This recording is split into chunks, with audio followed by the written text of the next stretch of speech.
In this video, we're going to go through logarithms. This is going to be a complete guide to working with logarithms. We're going to talk about how to rewrite logarithms from exponential form to logarithmic form and from logarithmic form to exponential form. We're going to talk about expanding and condensing logarithms. We're going to talk about the change of base formula. We're going to talk about how to solve equations involving logs. So this is going to be like a comprehensive video going into different aspects of working with logarithms.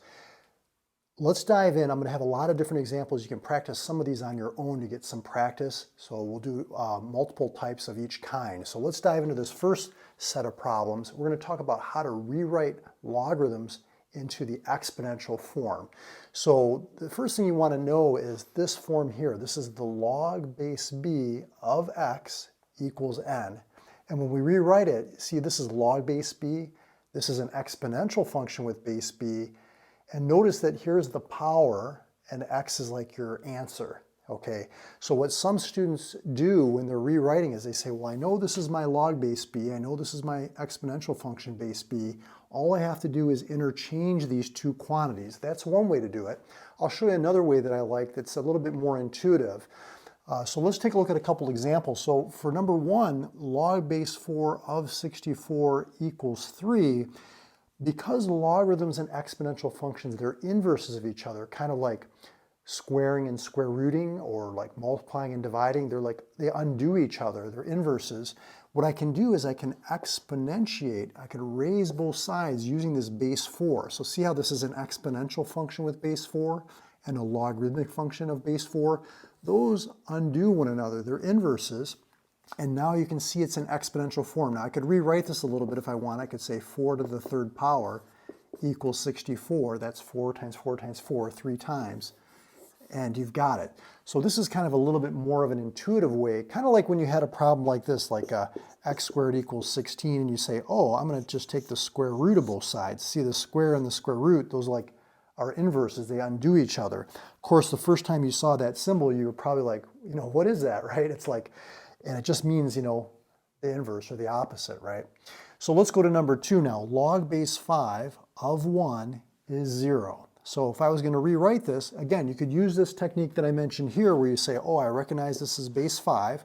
All I have to do is interchange these two numbers here. 0 equals 1. Or you can do the method that I kind of like, which is to exponentiate. I could raise both sides using that base 5. These undo each other, and you can see 5 to the 0 power equals 1. Same thing. Let's go to number 3. See if you can do this one. Now, this one's a little bit different. Notice how it says log, and there's no base. So what does that mean when there's no base? Well, this is called a common logarithm, and this is understood to be base 10. Now, you can write that base 10 in there just to kind of remind yourself.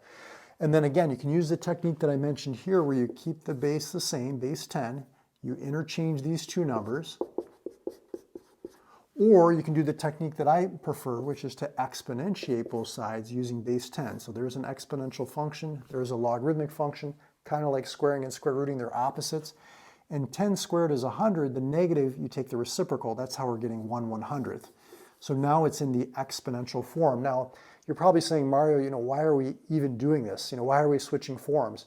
Well, and then we're going to go through switching from logs to exponential form, then exponential to logarithmic form, but then we're going to talk about how to evaluate logs, which means how do you find the value? And that's going to come in handy when we get to that section of this video. So see if you can do number 4 and 5 on your own. Go ahead and pause the video just to test yourself, see if you're grasping this. Now again, if I was going to do this, I would just exponentiate both sides using this base 125. The exponential function and the logarithmic function are inverses. And you can see I have 125 to the 1/3 power equals 5, which makes sense because the 1/3 power is like the cube root, and we know the cube root of 125 is equal to 5. And for the last example, what did you get for this one? Well, again, you can use this technique I was mentioning here where you can keep the base the same and just interchange these two quantities. So 2 to the 5th power equals 32, which makes sense because 2 times 2 times 2 times 2, 5 times is 32. Or you can use my preferred technique just because it's a little bit more intuitive. You can exponentiate both sides using base 2. These are inverses, and this makes sense. 2 to the 5th is 32. So let's now talk about going the other direction from exponential function back to the logarithmic form. Okay, for this next group of problems, we're going to switch from the exponential form back to the logarithmic form. So I'll show you my preferred method here first. So what I would do is I'd say, this is an exponential function with base 3. So I'm going to do the inverse, which is to take the log base 3 of the left side, log base 3 of the right side to keep it balanced, right? And then the log base 3 and the exponential function base 3, as long as the bases are the same, these are inverses, they cancel one another out. So now we have log base 3 of 81 equals 4. Or if you want, you can flip this whole equation and write it like this. Log base 3 of 81 equals 4. Now, that's in logarithmic form. Now, if you want to check your work, you can always rewrite it back into the exponential form. You could say, oh, this is log base 3. How about if I exponentiate both sides using base 3? These would cancel one another out, and 3 to the 4th equals 81, which was our original problem. And you might want to do this actually. Keep going back and forth. Say, okay, now it's an exponential form. Let me go back to logarithmic form. And just keep switching, just so you feel comfortable changing forms, okay? They're equal to either, they're equivalent. It's just written in a different way, right? So for number 7, let's do this one together. So we've got 7 to the negative second power equals 1 over 49. We know that's true because 7 squared is 49. The negative, you take the reciprocal, okay? But all we're doing is we're going to rewrite it in the log form by taking the log base 7 of both sides of the equation, keep it balanced. And the reason this works is, see, log base 7, exponential function base 7, those undo one another. And now you can see that it's in the logarithmic form. Now you might want to flip it just so that the log's over here on the left. Doesn't really matter, it's an equation, but just to see it from a different perspective, that's now in log form. So if you want, you're getting the hang of this, try number 8, 9, and 10 on your own, and go ahead and pause the video and see if we can match what we're getting here. So 2 to the 0 power equals 1. Of course, we know that whenever you raise something to the 0 power, that's equal to 1. But in log form, let's go ahead and take the log base 2. So you want these guys to match. Whatever you do to the left side, you do to the right side. You know that from Algebra 1, right? And so these undo each other. And now you can see log base 2 of 1 equals 0. I might just want to rewrite it a little bit, just so it reads a little bit nicer. Log base 2 of 1 equals 0. And one thing that you'll notice is that whenever you take the log of 1, no matter what the base is, that's always going to equal 0. So that's kind of a nice thing to remember. So for number 9, what did you get for number 9? Well, let's see, 16 to the 1/2 power equals 4. Well, the 1/2, remember, is like the square root of 16, which is 4. But all we're doing is saying, let's write it in the log form. Let's take the log base 16 of both sides. And now you can see it's in the logarithmic form. I'm just going to flip the equation. Log base 16 of 4 equals 1/2. And now it's in our log form. Now, again, you can do this another way. You could say, let's say, for example, number 10, what did you get for this one? I could say, well, here's my base, right? So I could say there's log base 3. And remember how we said we switched the 2 and the 9? So this would be log base 3 of 9 equals 2. So if you like that technique, go with that. Some people, that's more comfortable. They say, oh, I know my base is 3, so log base 3. I just switched the exponent in the answer, and now it's in the logarithmic form. If you don't like that method, you can do my method, which is just kind of like to do the inverse or the opposite. I would take the log base 3 of both sides, okay, and then as long as these bases are the same, the log base 3 and the exponential function base 3, log base 3 of 9 is equal to 2, you're going to get the exact same thing. So now let's go ahead and talk about evaluating logs. Okay, the next 10 problems we're going to talk about how to evaluate logs. Evaluate just means find the value, find out what the logarithm is equal to, right? So let's start with number 11 here. Log base 4 of 16 equals blank. Now some students, they like to put a variable there, say for example like x. And then what we're going to do is we're going to use the skills that we've already mastered, which is to rewrite log equations into exponential form. So what I'm going to do is I'm going to exponentiate or raise both sides using this base 4. This way the exponential function, the logarithmic function, they undo one another or cancel each other out. So now I just have to answer this question. 4 to what power is 16? Well, you can see that's going to be 2. So this whole thing, the value of this logarithm is equal to 2. And you got it. Let's try number 12. So this one, log base 3 of 1/27 equals, now some students like to put a little question mark. So they'll say, okay, how can I solve this? Now you can do my method, which I've been showing you, is just to exponentiate both sides. These are inverses. 3 to what power is 1/27? Well, I know 3 cubed to the third power, that's 27, but because it's the reciprocal, this is actually going to be a negative exponent. It's going to be negative 3. For number 13, let's just go with making it equal to a variable x for now. And you can use the technique we were talking about here where we say, okay, this is log base 5. I'm just going to switch the x and the 1, so you're just switching the exponent and the answer. And now we just have to answer this question. 5 to what power is 1? That's 0. And remember how we talked about whenever you take the log of 1, no matter what the base is, it's 0? And this is y, right? So for number 14, let's look at this one. Log base 9 of 3 equals what? What's the value of this log? Let's exponentiate both sides using base 9. You always want to make sure these bases match. Those undo each other. 9 to what power is 3? Well, 9 to the 1/2 power is 3 because 1/2 is like the square root. So if it was the 1/3, that'd be the cube root, or 1/4, that's the fourth root. So the square root of 9 is 3, that matches. And for number 15, now remember, log of 1,000, there's not a base here. So what's the base when there's no base? Base 10, right? That's a common logarithm. It's commonly used on your calculator. You'll see log, L-O-G, which some people ask me sometimes, Mario, what's this 10G? That's a L, that's a L-O-G, right? But now you just say, okay, common log, so this is going to be exponentiate both sides. So these are inverses. 10 to what power is 1,000? Well, 10 times 10 times 10, 3 times is 1,000, so the answer is 3. Let's do 5 more examples, and maybe you can practice these ones on your own. Now, before you dive into some of these problems on your own, I want to explain a little something about this ln. So when you see ln, this is what's called the natural log. And ln, you could write it like this if you want, log base e. So natural log, it means it's log base e, but as a shorthand, we just write it as ln, or natural log. So again, sometimes it helps to put an e here as a base, just to remind us that it's base e. Just like when we deal with log, we don't see the base, that's understood to be a common log or base 10. So let's do this one. Natural log of 1 is equal to blank. We know this is a log base e, so what I'm going to do is I'm going to exponentiate both sides using base e. Those are inverses. E to what power is 1? Well, e to the 0 is 1, so this is just going to be equal to 0. So if you want, you can try some of these other ones, 17, 18, 19, and 20, if you want to pause the video.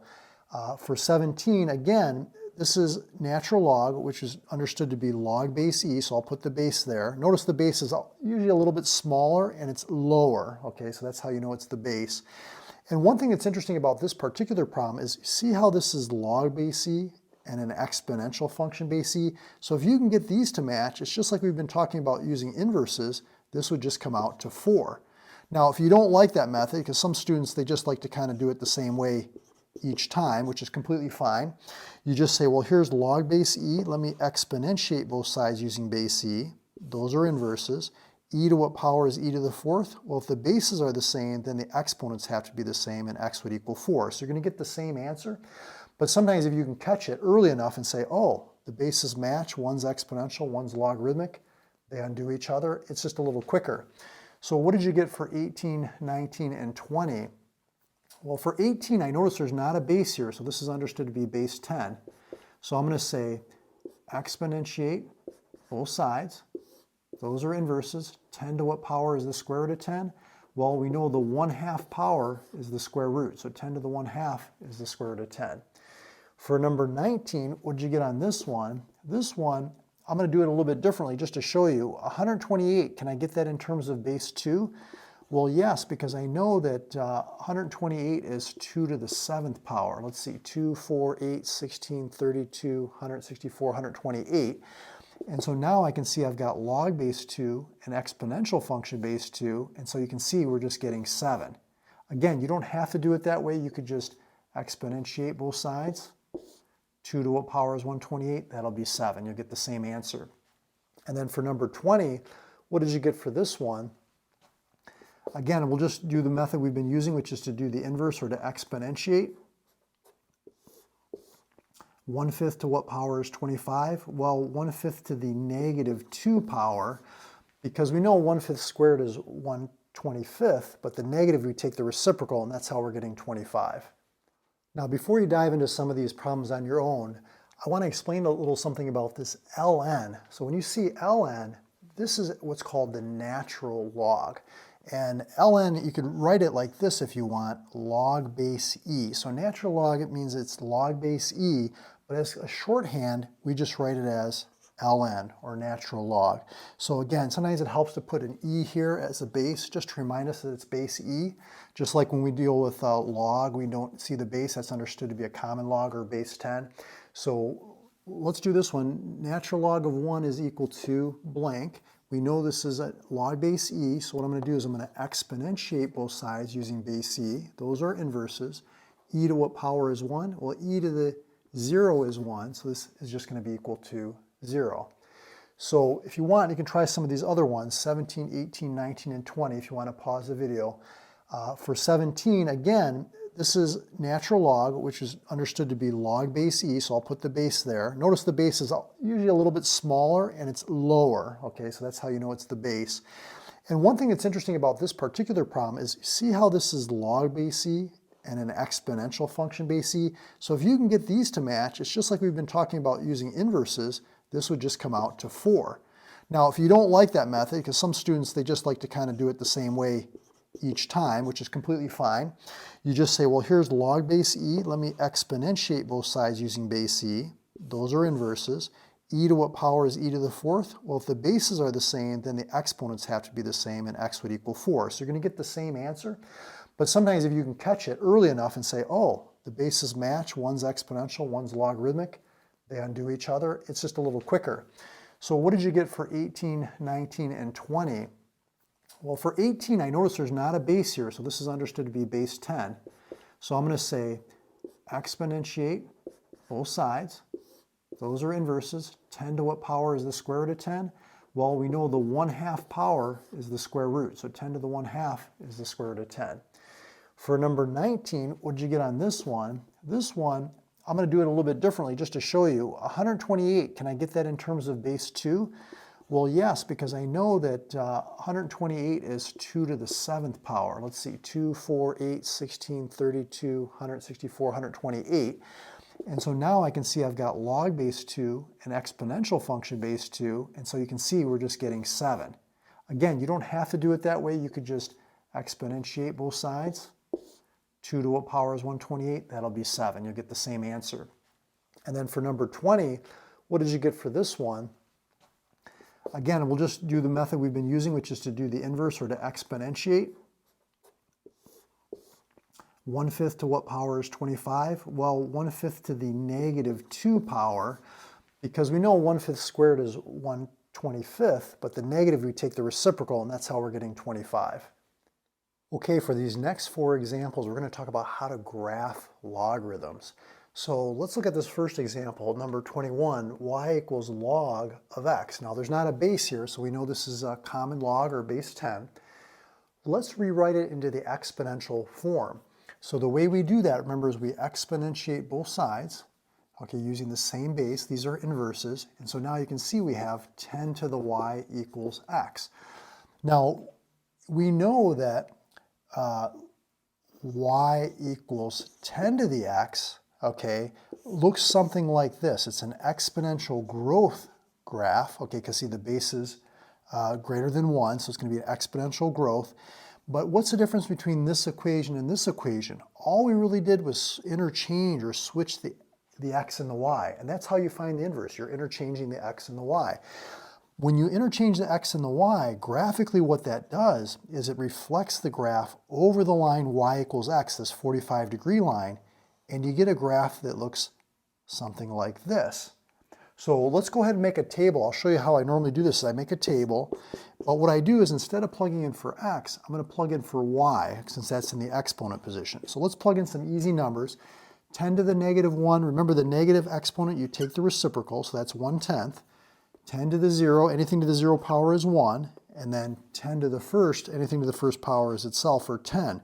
If I plot these points now, 1/10 down 1 is going to put us right about here. 1, 0 is going to be right here on the x-axis, and 10, 1 is going to be right 10 up 1 like this. So you can see our graph is going like something like this. And notice it's getting closer and closer to the y-axis. So we have a vertical asymptote. This is the asymptote x equals 0, this vertical line. And what happens is the domain is going to be greater than 0, or if you're using interval notation, you can say from 0 to infinity, like that. And then the range is going to be all real numbers, because even though this is going to the right, it looks like it's almost horizontal, but it's gradually going up. And this is going all the way down to negative infinity. So we would say the range is all real numbers, or negative infinity to positive infinity. So that's a good technique. You can basically rewrite it into the exponential form, substitute in for y instead of x, make a table, and plot your point. So that's a good way to do it. But let's look at number 22. This one's involving a little bit of transformations. Now, what do you think this 1 does to the graph? And what do you think this 3 does to the graph? Well, if you've been studying transformations, you know that the one group of the x has like the opposite effect. So the -1 is actually going to shift right 1, see positive 1, and the +3 has the same effect. It's going to go up 3. So what we can do if we want is think of this right 1 up 3 as like our new starting point, kind of like our new origin. I could even draw in like a new y-axis and like a new x-axis. We'll think of that as our starting point. I'm going to ignore the 1 and 3 for a moment, and I'm going to rewrite this in exponential form. So y equals log base 2 of x. I'm going to exponentiate both sides using base 2. And so now you can see we have this equation, 2 to the y equals x.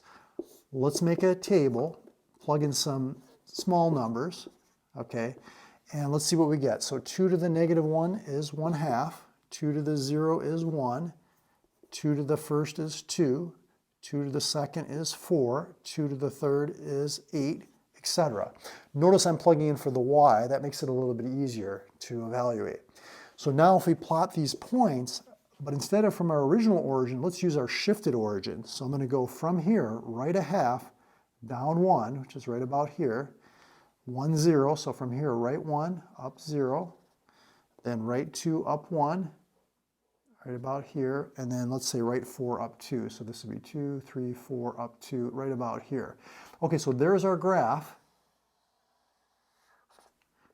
And you can see the domain now is going to be greater than 1, so you could say x is greater than 1 but not equal to 1, or if you're using the interval notation, you could say from 1 to infinity. And then the range, the y values, you can see it's going down and gradually up forever and ever, so we could say the range is all real numbers, or you could say negative infinity to positive infinity if you're doing the interval notation. And then the equation of this vertical asymptote right here, remember vertical lines are x equals lines, this would be x equals 1. Okay. Now another thing you can do too is you can't take the log of 0 or a negative quantity. So whatever is in parentheses here, whatever you're taking the log of, it has to be positive, meaning this quantity has to be greater than 0. So you could solve this inequality, add 1 to both sides. Okay, as long as x is greater than 1, that's my domain. Or if you set it equal to 0, like x minus 1 equals 0 and solve, that gives you the equation of your asymptote, x equals 1. Now this is just one way to do it using the transformations. If you don't like that method, what you can do is just take this entire equation and rewrite it, okay, in exponential form. And the way I would do that is I would work from the outside in towards this x. So I would subtract 3 from both sides. So this will be y minus 3 equals log base 2 of x minus 1, okay. Then I would exponentiate both sides using base 2. Okay, so now I just have to add 1 to the other side. So I get 2 to the y minus 3 plus 1 equals x. Now it's in exponential form. You can plug in values for y, and you're going to get the output, your x. You can make a table. Just make sure if you use the entire equation that you graph from the original origin, the 0, 0 point. That's one way students sometimes like to do it. If it's a simple transformation like this, I just like to kind of look at my parent function and graph it from the shifted origin. Let's look at 2 more examples. Maybe you can practice these on your own to get some more experience. Okay, if you want to try some of these on your own, try 23. This is a good one to practice. Y equals log base 1/3 of x plus 2 minus 1. How would you graph that one? Well, if I was going to do it, I would make use of the transformations. I'd say, well, this number grouped with the x is going to have the opposite effect. It's going to shift left 2. This number that's not grouped with the x, that's going to be a vertical shift down 1. So if I go left 2, down 1, I can think of this as my new origin. I'm going to draw in like a new x-axis and a new y-axis. So I'm going to think of this as my starting point. Then I'm going to focus in on the parent function. The parent function is just like what's left here, log base 1/3 of x. And I'm going to rewrite this in exponential form by exponentiating or raising both sides using base 1/3. So now I can say, 1/3 to the y power equals x. So if y is -1, 1/3 to the -1 is 3, because the negative exponent, you take the reciprocal. 1/3 to the 0 is 1, because anything to the 0 power is 1. And then 1/3 to the first would be itself, 1/3.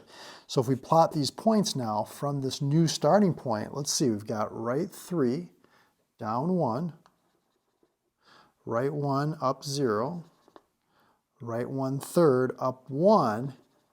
You can see this graph looks like this. Now that might look a little strange to you. You might be saying, Mario, I thought you said the log graphs look like this, right?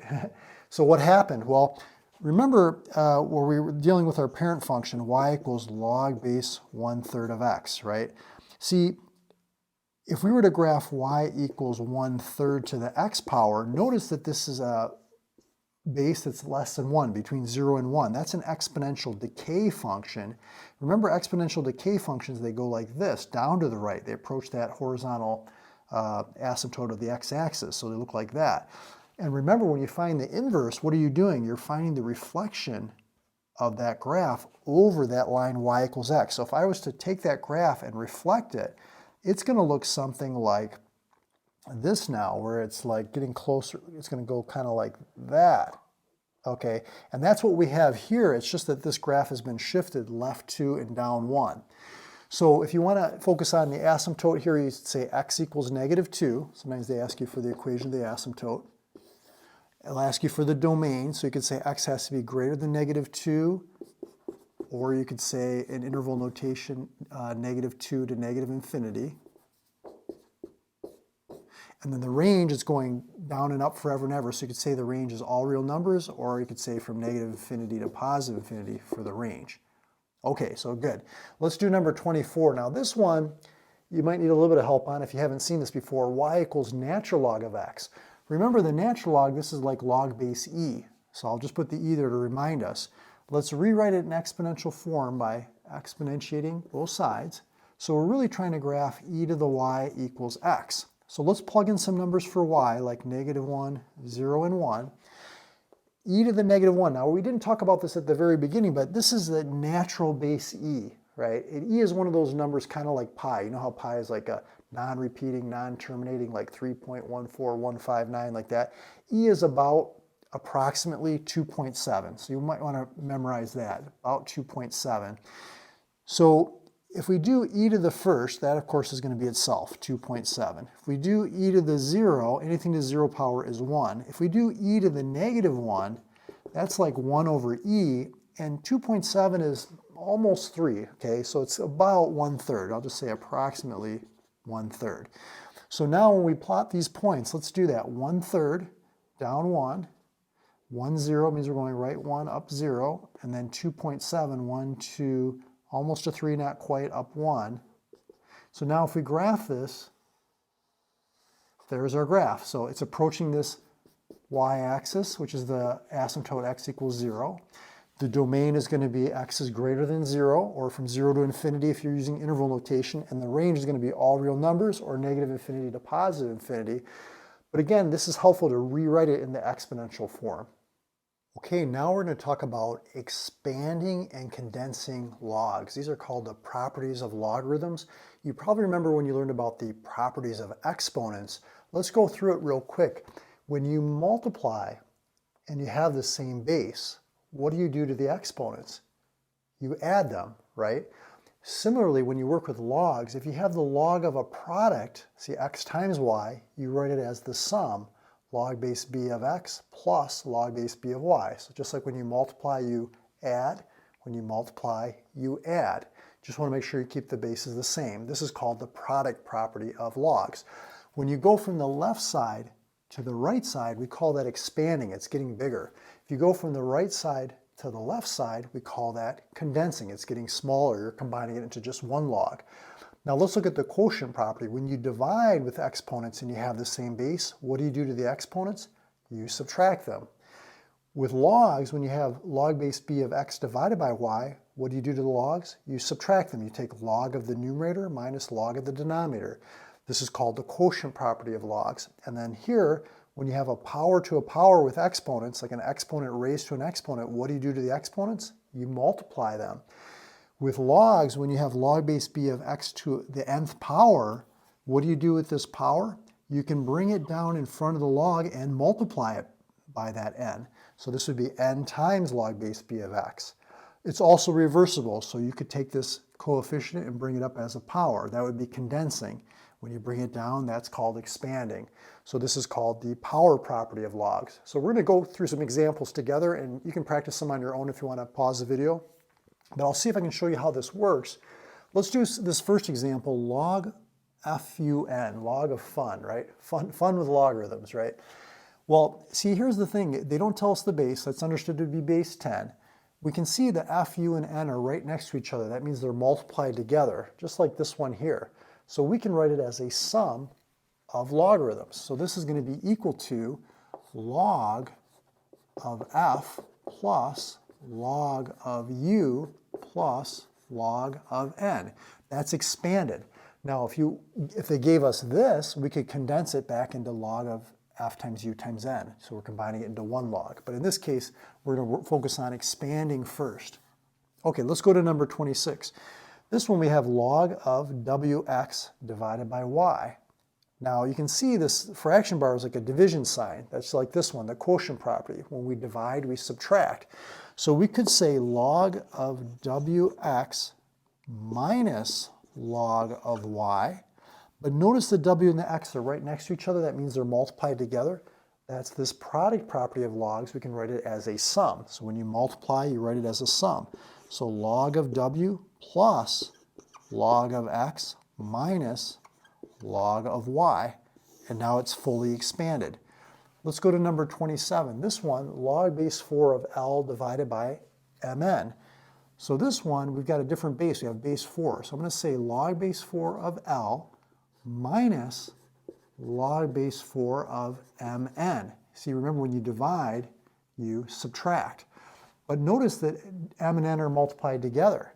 So what I'm going to do is I'm going to write this as a product, okay, you write as a sum of logs. So this is be log base 4 of m plus log base 4 of n. Now here's where students go a little bit off the tracks. See this minus sign? This whole thing is being subtracted. That means this whole thing here is a group. So we're just expanding this, but the whole thing is being subtracted. On the next step, I'm going to distribute that negative into the parentheses. And this is going to be log base 4 of L minus log base 4 of m minus log base 4 of n. Fully expanded. Now, when we get to the condensing, and I'll talk about that a little bit more then, but whatever logs are being subtracted, those arguments, okay, these are what they're called the arguments, not like getting into a fight, just like they just call them the arguments. The ones that are being subtracted, those logs, those quantities go in the denominator. The ones that are positive or added, those arguments are going to go in the numerator. So that's helpful to remember. So after doing this a while, you'll be able to jump right from here to here. You'll say, oh, L, that's a positive log. Oh, these ones are going to be negative, or they're going to be subtracted because they're in the denominator. So you can kind of skip steps after a while. But in the beginning, I would just take it step by step. Now for number 28, this one, notice we have an exponent here. This is our power property of logs. We're going to bring that power down in front of the log and multiply it. So we're going to say 3 times the natural log of x. That's fully expanded. Now, if we were going to condense, we would bring the 3 back up as a power. We get back to the original, and that's considered condensing, like it's more condensed. Let's look at 4 more of these expanding examples, and then we'll get into the condensing. Okay, for these next 4 examples, if you want to try them on your own, go ahead and pause the video, see if you can do them, see how far you can get. Let's dive in. Number 29, how would we expand this? Well, we can see this is log base 5. We can see that the w squared and the z to the 5th are next to each other. That means they're multiplied together. So we're going to use our product property. So if I was going to do this, I would say this is log base 5 of w squared plus log base 5 of z to the 5th. Now what do we do when we have an exponent? That's our power property. We can bring that power, that exponent, down in front and multiply it by the log. So this is just going to end up being 2 log base 5 of w plus 5 log base 5 of z. And that's fully expanded. Now, if you want to check your work, you can reverse it. You can condense it. I could bring the 2 back up as a power and the 5 back up as a power. And then if I'm adding, I multiply those arguments together and I get back the original. So you can check your work on these. For number 30, how would you do this one? Log base 3 of the 4th root of x times y. Now, you can do this a couple different ways. One way to do this is the 4th root is really like the 1/4 power. So this is like xy to the 1/4. Now, you can bring the 1/4 down in front, right? So let's do that. That's the power property, 1/4 of log base 3 of x times y. When they're multiplying, remember that's this product property, you can write it as a sum. So this is going to be log base 3 of x plus log base 3 of y, but that whole thing is multiplied by 1/4. Sometimes people just multiply the first one, they forget about the second one, so you're going to actually want to distribute that 1/4 into the parentheses. So it's going to be 1/4 log base 3 of x plus 1/4 log base 3 of y. That's fully expanded. And again, you can check your work by reversing those steps and condensing it. For number 31, we have log base 2 of cat divided by dog. Okay, or you could say the product of CAT divided by the product of DOG. So here what I would do, this one, I'm going to be a little bit shortcutty about this, okay?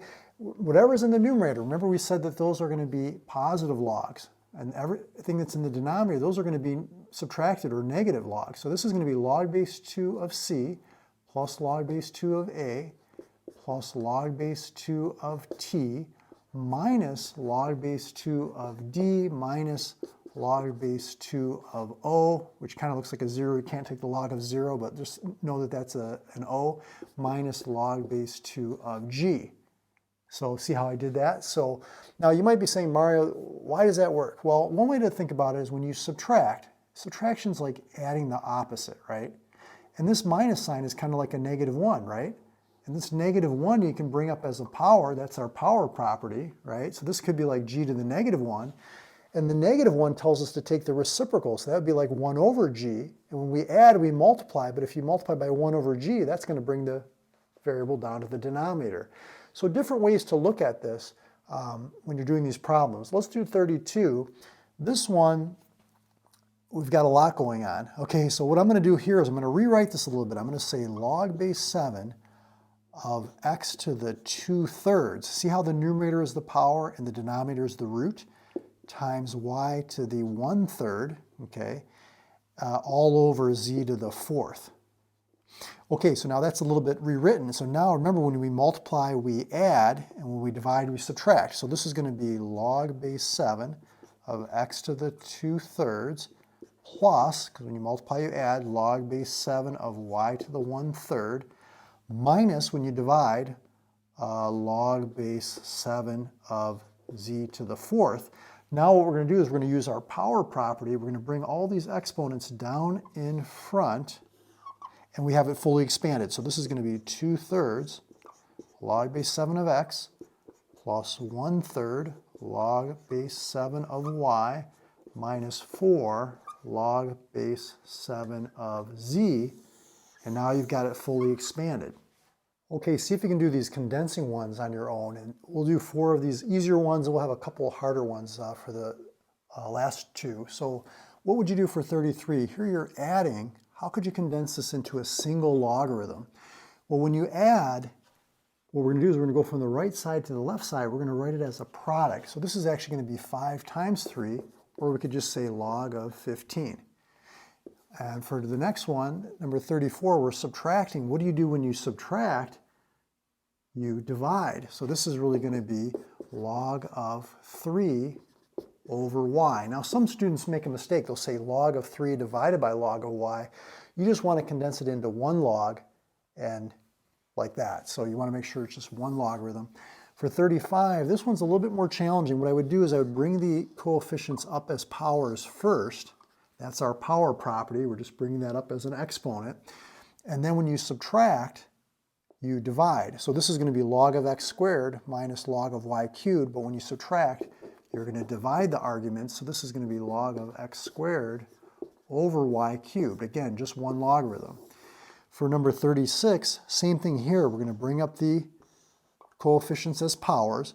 Remember, the 1/2 power is the square root, so I'm going to really write this as natural log of the square root of w minus natural log of y squared, and then this is a natural log of x to the 4th. Remember, when you subtract, you divide. When you add, you multiply. The way I like to think of it is all the positive logs, the arguments go in the numerator. All the ones you're subtracting are negative. Those arguments go in the denominator. So this would be natural log of x to the 4th times the square root of w divided by y squared. Now, another mistake that students sometimes make is they'll take this fraction bar and extend it so that it's even the natural log being divided. You don't want to divide the natural log, just the arguments over here, not the natural log. So that's important. Okay, see if you can condense number 37 and 38. And then for these last three, 39, 40, and 41, not the last for the video, but just on this page here, we're going to use the change of base formula, and I'll explain that when we get to those. So what would you do for 37? See if you can try this one. First thing I would do is I'd bring up this 2 as a power. So I'll make this x squared. So let's cross that out. And when we add, we multiply. When we subtract, we divide. So this would be log base 4 of x squared c. Subtraction, we divide. That's d. Now the 1/3, we can bring that up as a power. Okay, so this is the 1/3 power now. The 1/3 power is really the cube root. So this is log base 4 of the cube root of x squared times c all over d. And that's fully condensed. Now you can check your work by expanding. You'll get back the original. For number 38 now, this one, we've got natural log of a plus natural log of b minus ln c minus ln d minus ln e. How would you condense that one? Well, again, I would use that little shortcut trick. Whatever logs are positive or added, those arguments are going to be multiplied together. Any of the logs that are subtracted or negative, those arguments are going to go in the denominator. So in this case, a real short, fast way of doing this one is natural log of AB over CDE. Now, let's talk about the change of base. Now, sometimes when you're evaluating logarithms, you might have a base that's not base 10, which is our common log, which just it appears as log on your calculator, or natural log, ln, which is your log base e. So most calculators have log base 10 and log base e, but what happens if you want to evaluate log base 2 of 11? That's what this change of base formula here is showing us. It's saying that you can pick a new base, like for example, log base a, and it's easy to remember because it'll be c goes in the numerator. See how c is a little bit higher, it goes up top, and b is a little bit lower, it goes down below. That's just an easy way to remember it. So for example, I could say this is equal to log base 10, which pretty much every calculator has log base 10 on it. I'll put the 11 up here, and I put the 2 down here. And that's it. It's log of 11 divided by log of 2. You want to make sure you don't do log of 11 halves. That's not correct. You have to do log of 11 divided by log of 2.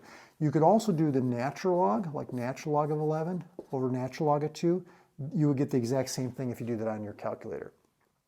Number 40 and number 41, try these. How would you write these as a quotient? Quotient means divided. Quotient of logs or a quotient of natural logs, basically using the change of base. Same idea, log base 10, the 12 goes in the numerator. See, it's a little bit higher. That's easy to remember. 5 is the base, it's a little bit lower. And you would just do this on your calculator. Log of 12 divided by log of 5, which is also the same as natural log of 12 over natural log of 5. And one more example, what would you do for this one? Log base 10, 8 goes in the numerator, 17 goes in the denominator, or you could do the natural log of 8 divided by natural log of 17. Remember, not the same as natural log of 8/17. You have to do them as two separate logs and divide. Okay, for these last 7 examples, this is where everything kind of like culminates and basically builds on itself so that we can solve equations using logarithms. So everything we've been using, we're going to put into use in these last problems. So see if you can try some of these. I'll show you a few examples. For 42, you can see we've got that variable in the exponent position. That's what we're trying to solve for. I like to think about working from the outside in towards that variable. So what I'm going to do is I'm going to add 1 to both sides. So that's going to make this 15. divide both sides by 3, so that's going to give us 2 to the 4x power equals 5. Now, here's where, because our variable's in the exponent position, we're going to rewrite it in the logarithmic form. So what I'm going to do is I'm going to take the log base 2 of both sides. These are inverses, and they undo each other or cancel, and now we have 4x equals log base 2 of 5. If I divide both sides by 4, now you don't want to divide just the 5, you want to divide the whole thing by 4. This is an exact answer. Now, if you want to get an approximation, we can go to the calculator. Now, some calculators you can change the base to base 2. This calculator you can. Otherwise, you can use your change of base formula. So this would be, let's see, log base 2 of 5, all divided by 4, is coming out to approximately 0.58, approximately. Okay, so let's try number 43. Now this one, same basic idea. We're trying to get that variable x by itself. I'm going to subtract 2 from both sides. That gives us 10. Working from the outside in towards the variable, I'm going to divide both sides by 5. That's 2. Now, because our variable's in the exponent position, I'm going to take the log base 3 of both sides. These are inverses. Now I've got that variable down from the exponent position, so I can have a little bit easier getting it by itself. Instead of multiplying by 2, I'm going to divide both sides by 2. This is an exact answer. If we want to get a calculator approximation, let's go ahead and do that on the calculator. So log base 3 of 2 divided by 2, it's approximately 0.32. Okay, approximately. Now for number 44, let's look at this one. Now this one we have a logarithm in here. We want to get that variable by itself. Again, working from the outside in, I would subtract 4 from both sides. That would give us 6. Divide both sides by 3. That's going to give us log base 2 of x is equal to 2. Now, because that variable is inside that logarithm, I'm going to rewrite it by exponentiating both sides. Okay, and now we have 2 squared, which is equal to 4. And you got it. Number 45, here we have a natural log, or log base e. So again, working from the outside in, I'd add 1 to both sides. So that would be 8. So 2 natural log of x equals 8. Divide both sides by 2. So natural log of x equals 4. Remember, natural log is like base e, so I'm going to exponentiate both sides to get that variable by itself, to get rid of that natural log. So we have an exact answer, x equals e to the 4th, or we can see what that is on the calculator. It's about 54.60 approximately. Let's take a look at a few more examples. Okay, last 3 examples, solving equations involving exponential functions, logarithmic functions. Let's see if we can talk about these. These ones we're using our condensing formulas over here. So here what I can see is I can actually combine these logs into one logarithm with that log base 2. When you add, you multiply. So this is going to be x squared minus 2x. I'm distributing the x equals 3. Now, because our variable is inside of this logarithm, I'm going to rewrite it into exponential form by exponentiating or raising both sides using base 2. 2 to the 3rd power is 2 times 2 times 2, which is 8. I'm going to subtract 8 from both sides and set this equation equal to 0. Now we can factor and set the factors equal to 0. What multiplies to negative 8? But adds to negative 2. That's negative 4 and positive 2. And then if I set both of these factors equal to 0, you know this from Algebra 1, you're getting x equals 4 or x equals negative 2. Now, remember how we said you can't take the log of 0 or a negative number? So if I take this negative 2 and I put it back in, see how that's negative? So this is actually like an extraneous or false answer. With 4, this comes out to positive 2, this is positive 4. This one's a good answer. We're not taking the log of 0 or a negative. So you always want to just quickly check, just by putting it back in. For 47, how would you do this one? Notice we're subtracting, so you're going to want to condense these into one log. So if I was going to do this one, I would say log base 3 of x divided by 2. See, when you subtract, you divide. And then now, because this variable is inside of this logarithm, I'm going to do the inverse, which is to exponentiate both sides using base 3. 3 cubed is 27. And the opposite of dividing by 2 is to multiply both sides by 2. So x equals 54. If I put it back in, yep, I'm not taking the log of 0 or negative, so this is a good answer. And then our last problem, we've got our variable in the exponent position. How would you do this one? If I was going to do it, I would just work from the outside in. Instead of subtracting 1, I'd add 1 to both sides. And then here I'm going to rewrite this in the logarithmic form by taking the log base e, which is like the natural log of both sides. Okay. These are inverses, and you get 2x equals natural log of 11.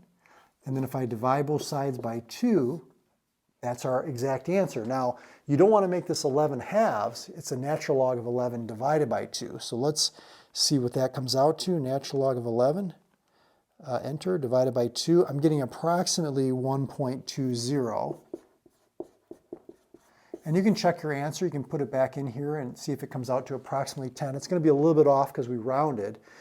But that's it. You got it. So great job if you're able to follow this comprehensive video talking about logarithms. If you want more practice, more examples, you want to see another video I did similar to this video, but different problems, obviously, go ahead and follow me over to that video right there, and we'll get some more practice. I'll see you over in that video.